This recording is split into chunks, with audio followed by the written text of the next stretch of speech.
ইমাম মানে হচ্ছে লিডার।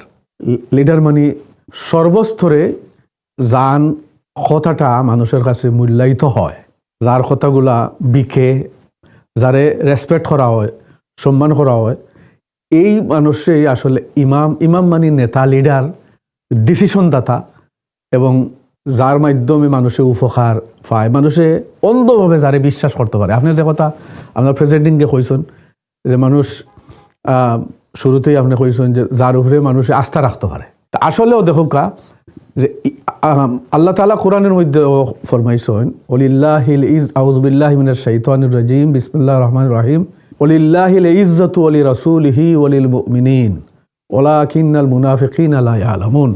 আল্লাহ তাআলা ফরমাইরা যে ইজ্জত এবং সম্মান আল্লাহর জন্য, আল্লাহরে দিতে হইব, এবং রসুল পাক সাল্লাল্লাহু আলাইহি ওয়াসাল্লামের, এবং আল্লাহ এবং রসুলের পরে যারা সম্মানিত, যারারে সম্মান দিতে হইব, যারারে মর্যাদা দিতে হইব, এরা হইলা আল্লাহর প্রিয় বান্দাবান্দি যারা, এরারেও আমরা ইজ্জত দান করতাম, আল্লাহর মহব্বতের, আল্লাহর মায়ার, তারা মুমিন।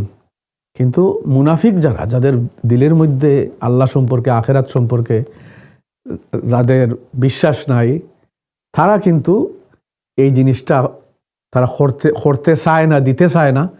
অর্থাৎ যারা সম্মানী, বিশেষত আপনার যে আজকের টপিকে যে ইমাম এবং মুয়াজ্জিন, এরা আল্লাহর পক্ষ থেকে এরা প্রতিনিধি। এদের মানুষের ফরজ ইবাদত হইল নমাজ। এই নমাজের বেলু এত উষা, কিন্তু এই নামাজটা আল্লাহ রাব্বুল আলামিনের দরবারে জামাতবদ্ধ হইয়া আল্লাহর কাছে পৌঁছাইতে গেলে একজন ট্রাস্টওয়ার্থী মানুষের দরকার, যেই আল্লাহর সাথে সরাসরি কথা হইবা। আল্লাহর কাছে আমরা মনের কথা, আমরা আবেগ, আমরা যাবতীয় যে সমস্ত সূরা ফাতিহার মধ্যে আল্লাহ তাআলা আমাদের যা কিছু প্রয়োজন, এই সবগুলা আল্লাহর কাছ থেকে হাসিলের লাগি আল্লাহ তাআলা এই নামাজের ব্যবস্থা দান করছেন। যখনই আল্লাহ রাসূল সাল্লাল্লাহু আলাইহি ওয়াসাল্লাম কোনো প্রবলেমে পড়তা, যখন কোনো ঘাত প্রতিঘাত বা কোনো কঠিন অবস্থায় পড়তা, তখনও নামাজও দাঁড়াইতা। এবং এটা আল্লাহ রাসূল সাল্লাল্লাহু আলাইহি ওয়াসাল্লামের একটা সুন্নাহ এবং রাসূল সাল্লাল্লাহু আলাইহি ওয়াসাল্লামের একটা অ্যাডভাইস, যে যখনও কোনো আমরা যা কিছুর প্রয়োজন, আমরা যেন আল্লাহর দরবার থেকে আমরা হাসিল করি, এবং বিশেষ করে নামাজের মাধ্যমে। আল্লাহ তাআলা কোরআনের মধ্যে বলছে, ফরমাইছেন, ওয়াস্তাইনু বিস-সাবরি ওয়াস-সালাহ, তোমরা আল্লাহর দরবার থেকে তোমরা সাহায্য হাসিল করো নামাজের মাধ্যমে এবং পেশেন্টের মাধ্যমে, ধৈর্য ধারণের মাধ্যমে।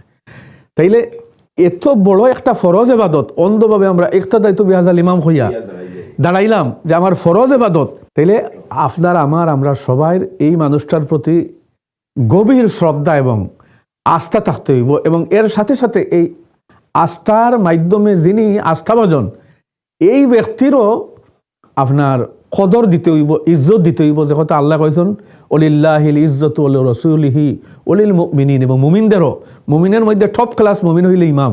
যারা ইমাম এবং যারা সমাজের জন্য আত্মোৎসর্গ করেন, ফুল হোল এন্ড সোললি, যারা পরিপূর্ণভাবে আল্লাহর উপরে আস্থা রাখেন, বিশ্বাস রাখেন, এবং নৈতিকতার মাধ্যমে আল্লাহর দরবারে আল্লাহর হুকুম আহকাম, ফরজ, ওয়াজিব, সুন্নতে মুআক্কাদা এবং নফল ইবাদত, এগুলোর মাধ্যমে যিনি তার সারাটা জীবনের তার টার্গেট থাকে কিভাবে আমি আমার আল্লাহরে খুশি করা। এই বিষয়ের মধ্যেই হইল মানুষের আল্লাহর নৈকট্য হাসিলের জন্য তার জীবনকে উৎসর্গকারী মানুষ হইলা এই আপনার ইমাম এবং মুয়াজ্জিন।